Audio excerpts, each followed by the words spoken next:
Hi and welcome. You're listening to the X22 Report. My name is Dave and this is episode 1300B and today's date is June 7th, 2017 and the title of the episode is The Plan is in Action to Dismantle the Middle East. The Big Rotation Has Begun.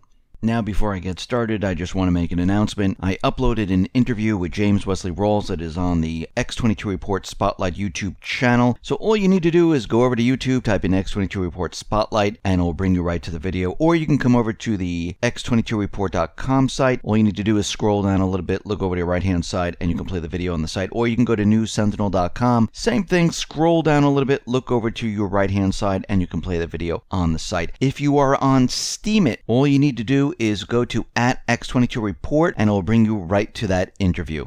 Let's get into the economic collapse, political and geopolitical news. Now, we understand that James Comey, well, he's going to testify on June 8th, and he released a statement to the Senate today. And we can see the corporate media, they are going crazy over this. But when we analyze what is actually going on, well, there's really nothing there, and you really need to listen to what he said. Now, let's go back in time. Back on May 9th, the White House released the letter that President Trump sent to former FBI Director James Comey, informing him that he'd been relieved of his duties at the FBI. Within the letter, Trump awkwardly inserted a sentence thanking Comey for informing him on 3 separate occasions that I am not under investigation. And I don't think this was a mistake. I think he did this on purpose. Now, not surprisingly, CNN, MSM, and the rest, all these corporate media outlets, they went crazy over this because this would put a real damper on the Trump collusion with Russia and the Russian hacking story. So what did they do? Well, they found anonymous sources. And the anonymous sources, well, they needed to tell a different story. So basically, they found many different anonymous sources, CNN, ABC, and the rest, and they confirmed that FBI Director James Comey is reportedly set to testify he never told President Trump that he was not under investigation. So Trump has made a blanket claim that Comey told him multiple times that he was not under investigation. The corporate media, the deep state, is out there saying that he was under investigation. So the source said that Comey is expected to explain to senators that those were much more nuanced conversations from which Trump concluded that he was not under investigation. Another source hinted that the president may have misunderstood the exact meaning of Comey's words, especially regarding the FBI's ongoing counterintelligence investigation. Unfortunately, CNN's anonymous source seemed to have been mistaken on this one.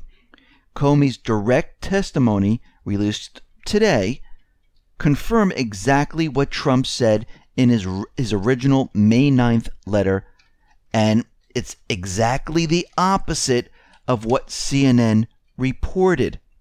And we can see right now that this whole thing is going absolutely nowhere. Now, it looks like, despite the media out there saying the impeachment process needs to begin, I think that's Alan Green, he's out there saying this, that we've got him now. Well, Comey's prepared remarks have really no smoking gun whatsoever. There's nothing new to warrant concerns about Trump's presidency.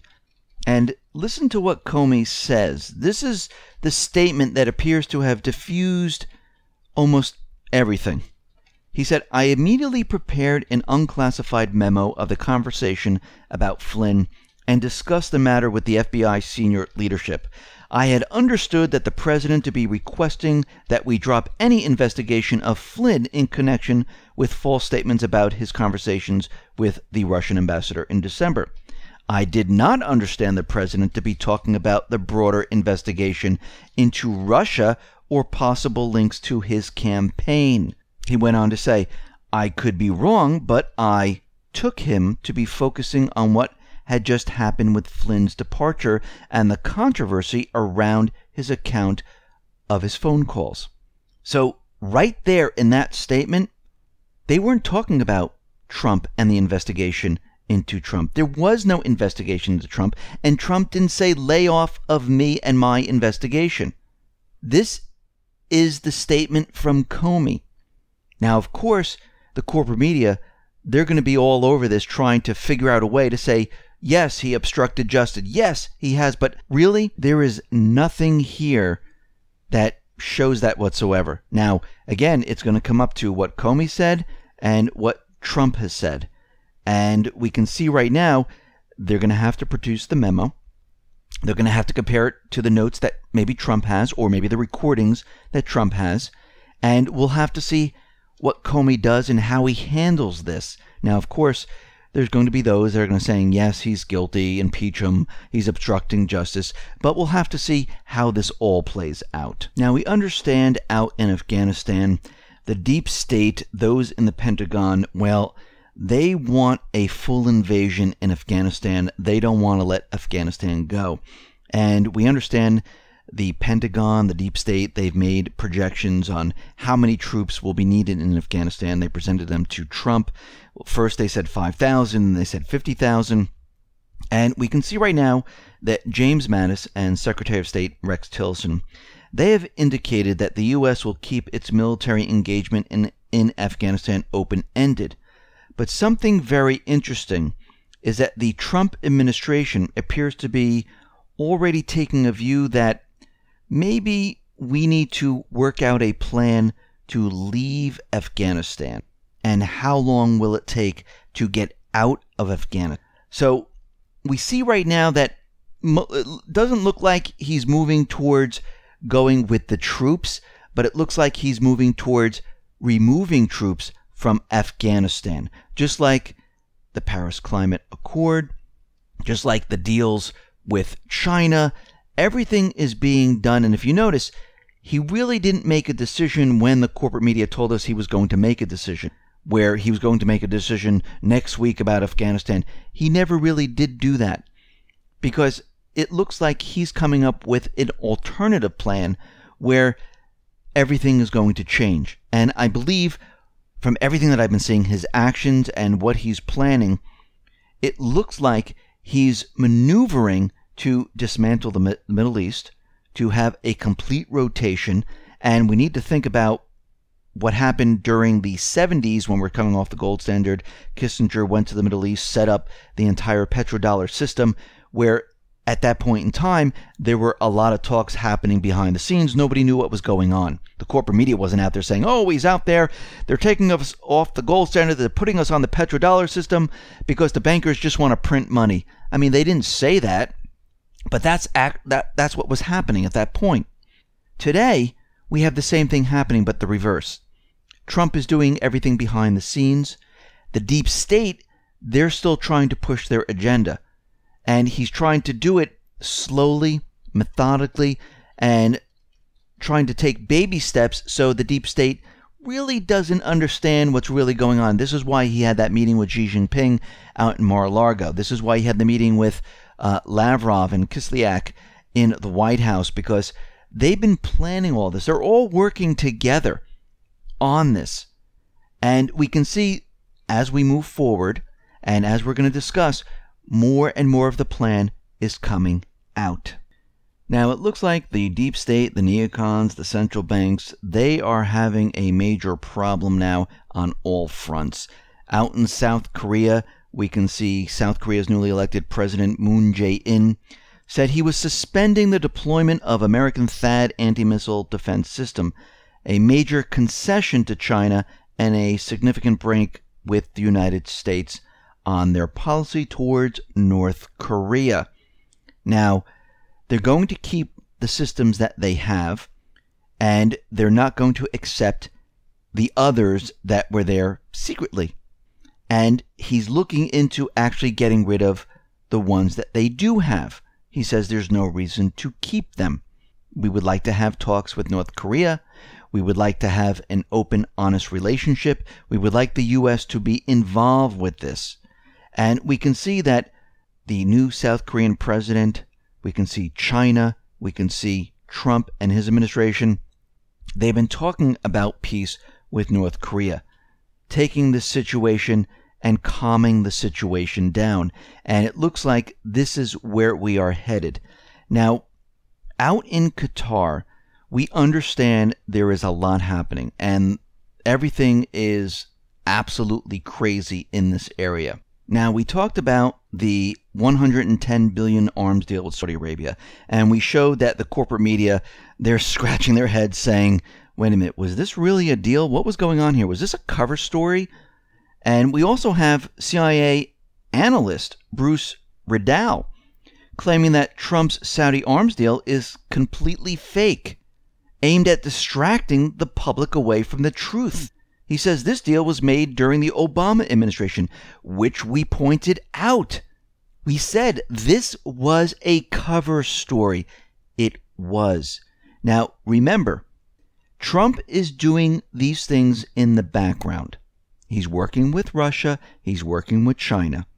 And we can see right now there's a move to dismantle the Middle East, and there's a rotation going on. Now, there are many nations that are joining up where they're pointing the fingers at Qatar. We know that the UN-backed Libyan government, which is really no government whatsoever, has joined the list, which we talked about. We talked about how the Maldives, well, they've cut ties with Qatar. And Israel, they decided to join in and say, yes, that's where the terrorism is coming from. Now, we all know that Israel, Saudi Arabia, and the rest of these Middle Eastern countries, they support terrorism. But Trump was in the Middle East and basically laid it out for them that everything is coming to an end, no more terrorism. Now, everyone is out there and they're saying, no, this is to isolate Iran. That's what they're doing. They're going after Iran and they're going to invade. No, Iran's already isolated. Why? Israel likes Iran? Saudi Arabia likes Iran? None of these Middle Eastern countries wanted to deal with Iran. Who deals with Iran? Russia? China? What is Saudi Arabia talking about? I mean, they're one of the biggest promoters of the terrorism in Iraq and Syria, along with Israel, Qatar, and the rest. But we can see that Saudi Arabia, they want them to cut ties with the terrorist groups, the Muslim Brotherhood, and this is what they want them to do. Now, of course, they're saying if this is not done, well, there's going to be a military confrontation. Well, let's think about this for a second. Saudi Arabia, they have their people and paid mercenaries fighting in Yemen right now. They also have paid mercenaries and their forces in Syria. Really, they want to start a fight with Qatar? That makes no sense whatsoever. I mean, that doesn't even make any sense. What they're doing right now is they're pointing the finger. Now, this is all part of the plan, and they're trying to push Qatar away and have them say, yes, we'll no longer, fund these terrorist groups. And as they push Qatar away, they're pushing Qatar closer to Iran and to Russia. This was part of the plan. Qatar, yes, has a huge amount of natural gas. And we know from the beginning they wanted to take that natural gas and pump it up through Syria. That's not going to work. I mean, Turkey was also out there saying, listen, we support Qatar, because they know exactly what's going to happen. Think about this for a second, because Turkey, they have the Turkish Stream pipeline going through their country. They would like another pipeline going through their country. So they're all on board with this. Now, this is part of Trump's plan, even though the corporate media right now is saying that, no, what he tweeted out doesn't make any sense. Instead, CNN is coming up with their own explanation where, and they brought in Russia, where they hacked Qatar. And this is why we're seeing this, because basically they planted this fake news in there. They hacked everything. Remember, yesterday I said that the corporate media is not going to be able to explain what is happening. They're going to come up with outlandish stories that don't even make sense. And this is exactly what they're doing. I mean, they're partially right. Yes, Russia, the U.S., China, Iran, they're all involved in this. This is all part of the plan. Because what we're seeing right now is a complete rotation. And they're not going to try to go to war. Now, on the other side, we do have the deep state. Now, we can't forget about them. The deep state doesn't want this to happen. This is why they're trying to figure out what is going on. And of course, in some sense, they do know what's going on, and the corporate media, well, they have no clue what's going on. And they're going to try to stop this. So what did we see? We saw the Islamic State attack Iran. Now, this is part of the deep state, where they're saying, listen, we can get to you. Stop what's going on here. They can't do this in Russia. It's very difficult to do it in Russia or China. But in Iran, it looks like they're sending a message. Now, let's put all this together right now. Trump met with Foreign Minister Sergei Lavrov behind closed doors at the White House on May 10th. They discussed many different issues, including Ukraine, Syria, and bilateral issues. On May 20th, Trump arrived in Saudi Arabia, where he participated in establishing a large anti-Iranian front in the Middle East. Now remember, the deep state has been at this for a very long time. They are intertwined within the Middle East. They've been there for how long? 40 plus years? This is not going to be an easy task to basically dismantle what has happened here. And yes, he has to play the game. It's a great, like a con man who goes in. If you ever see the movie The Sting, you can see how the con is being played here. He has to look like he's still working with the deep state, going along with it, going along with their agenda while he does other things in the background. He's getting very close to the enemy by doing this. And we can see right now that Trump confirmed that he supports the anti-Qatari actions and believes perhaps this will be the beginning of the end of the terrorism that we're seeing. He knows where the terrorism's coming from. Russia already showed him the reports. They already broke it down for him. They already showed him who the players are if he didn't know before. He understands that now. And all these developments right now are taking place amid the collapse of the Islamic State in Syria and Iraq.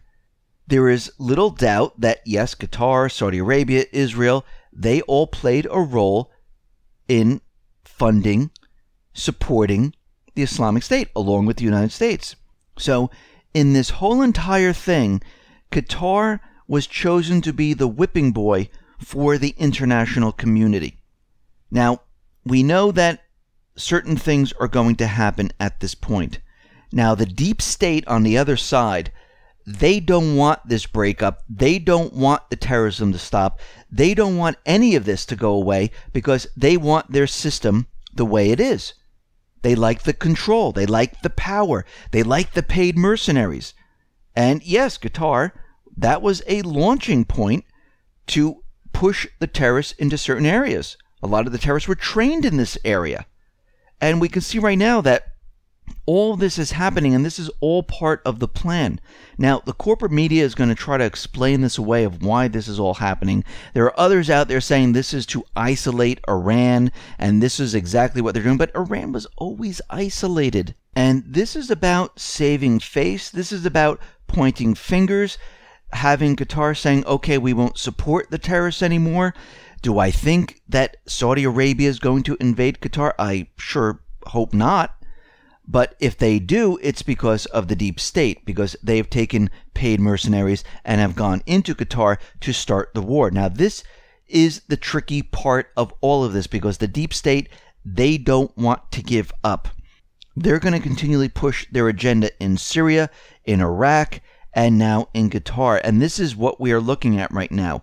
Now, while this is happening, we can see that Russia, Syria, Iran, Iraq, they've been clearing the borders. Right now, the Iraqi troops, they have liberated 21 villages on the border with Syria. They have completely flushed out the Islamic State, and they're clearing the entire area. Now, the deep state, they have attacked Syrian government troops. And this is the deep state where they've done this. And Lavrov is calling them out on it, saying, listen, this was a deconfliction zone. You went in there, you knew the Syrian troops were there, you knew they were coming close to the border, and you decided to attack them. And Russia and the United States never agreed on joint deconfliction zones, and there was never any such thing. Basically, what the deep state just did is against international law. Now, what is happening is, out in the corporate media, they are taking this and they are saying that Assad is saying that the United States, if they continually do this, they're going to cross a red line.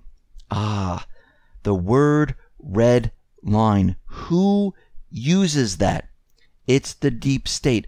Assad, after all this time, think about it, since 2011, do you think at this point, since they have almost total control of the country, the Islamic State's on the run, the Al-Qaeda is on the run, the moderate rebels are falling apart, the Iraqi, Syrian, Russian troops, the Iranian troops, they're clearing the border. Do you really think he's going to risk attacking the United States? But coming out of the corporate media, they're out there saying that Assad is out there saying that, listen, if Washington crosses the red line, we will attack the United States. This is what the deep state wants. They use the word red line. They're the ones who are creating this news story. This is coming from the intelligence agency because they want something to happen. Now, we might see a false flag event at this point because now they put out this warning that Assad is going to do something. Now, even though Assad is saying he's not going to do this, the corporate media is never going to report that story. So the next thing you might see is all of a sudden maybe the troops in Syria, the United States troops, are hit and they will turn around and say it was Syria. Maybe it won't even happen and they'll just say it happened because they already have the story where they are covered even though this is not true. So it looks like they planted this because they're ready to start this war. Now, this is where we need to be worried because the deep state, like I said in the past, they can't figure out what is going on here. Everything is being dismantled, unraveled, and it's happening at a quicker and quicker pace. And their backs are against the wall. And it looks like they have no alternative because the whole Russian hacking, the whole Russian collusion, all this stuff is starting to fall apart. They don't even know what to say about what's happening in Qatar. Russian hacking? Seriously? That's what they're coming up with? So we see right now that things are happening. They're happening very quickly. And we're going to have to see how this plays. Listen, everyone, thanks a lot for listening. Be well, be safe, and especially be prepared. Thanks a lot.